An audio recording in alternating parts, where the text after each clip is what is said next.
நான் சாதாரண குடியில் பிறந்தவன். பலமில்லாத மாடு, விட முடியாத கலப்பை, அதிகாரமில்லாத பதவி, இவைகளை நாங்கள் விரும்புவதே இல்லை. அமைச்சரே, உங்கள் கட்டாயத்திற்காக நான் மன்னனாக இருக்க சம்மதிக்கிறேன். ஆனால் சட்டமேற்றும் அதிகாரம் அத்தனையும் என் கையில் தான் இருக்க வேண்டும். மக்களின் நிலையறியாத புதியவனை பதவியில் அமர்த்தி அதிகாரத்தை அவன் கையில் கொடுப்பது ஆபத்து வீராங்கா. மக்களின் நிலையறியாதவன் நானா நீங்களா? அமைச்சரே, நீங்கள் மாளிகையிலே இருந்து மக்களை பார்க்கிறவர்கள், நான் மக்களோடு இருந்து மாளிகையை கவனிக்கிறவன். பெரிய இடத்தின் உள்ளே புகுந்ததால் என் உலகம் மாறியிருக்கிறது, என் உள்ளம் மாறிவிடவில்லை. இங்கிருந்து போக விரும்புவதெல்லாம் வெளியே மக்களுக்கு தொண்டு செய்யத்தான். அதை இங்கிருந்தே செய்ய முடிந்தால் தான் உங்கள் இஷ்டத்திற்கு இறங்க வேண்டும். மற்றவர்கள் பின்பற்றுவதற்காக நானே முதலில் செய்து காட்ட விரும்புகிறேன். வேலை செய்ய முடியாத வயோதிகர்களுக்காகவும், கூன், குருடு, முடம் போன்றவர்களின் வாழ்வுக்காகவும், வேலையில்லா திண்டாட்டத்தை ஒழிக்க தொழில் நிலையங்கள் அமைப்பதற்காகவும், பள்ளிகள் கட்டுவதற்காகவும் என்னுடைய சொந்த சொத்தில் பாதியை அளிக்கிறேன். முன்பிருந்தவர் நேற்று இல்லை, நேற்றிருந்தவர் இன்று இல்லை, இன்றிருப்பவர் நாளை. குருநாதா, இருக்கும் நேரம் கொஞ்சமாக இருந்தாலும் ஏழைகளுக்கு எவ்வளவு நன்மை செய்ய முடியுமோ அதை செய்வதுதான் எனது முதல் வேலை. பெரியோர்களே, பொதுமக்களை, நமது நாட்டின் நலன் கருதி சில புதிய சட்டங்களை அவசரமாக நிறைவேற்றி உடனடியாக அமலுக்கு கொண்டு வர விரும்புகிறேன். அந்த புதிய சட்டங்களை நமது அமைச்சரும் தளபதியும் மனப்பூர்வமாக ஏற்றுக்கொண்டிருக்கின்றனர். அவைகளை படிக்கச் சொல்கிறேன்.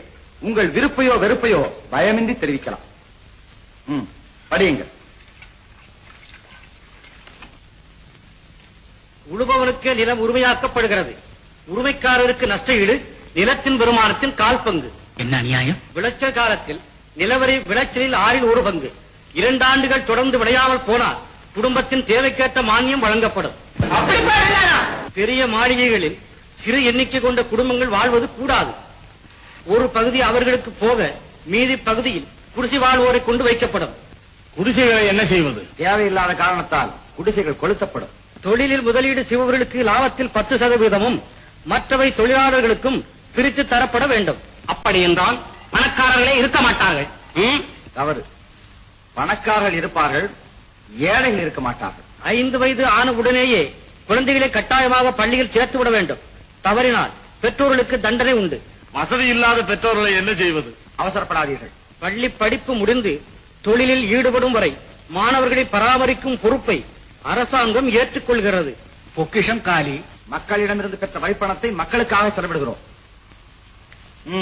படியுங்கள். கலப்பு மனம் செய்வோருக்கு அரசாங்க செலவில் திருமணம் செய்து வைக்கப்படும்.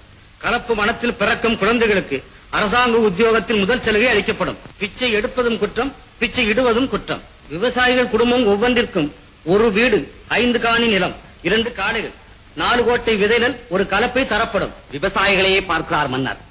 நகரத்தை பற்றி கவலையே படவில்லையே. முழுவதையும் கேளுங்கள். அதேபோல் நகரத்தில் வாழ்பவருக்கு திறமைக்கேற்ற தொழில் கொடுக்கப்படும். ஒவ்வொருவருக்கும் தேவைக்கேற்ற ஊதியம் கொடுக்கப்படும். சட்டம். இந்த சட்டங்களை நாங்கள் எதிர்க்கிறோம். தேவையில்லையா? இந்த சட்டங்கள் உங்களுக்காக மட்டுமல்ல. உங்கள் அபிப்பிராயம் என்ன? எங்களுக்கு இந்த சட்டங்கள் தான் தேவை.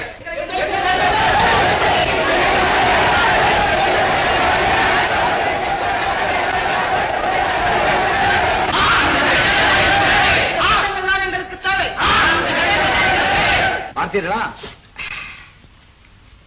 உட்கார்ந்து. கூடிய விரைவில் உங்கள் ஆட்சி நிறுவப்படும்.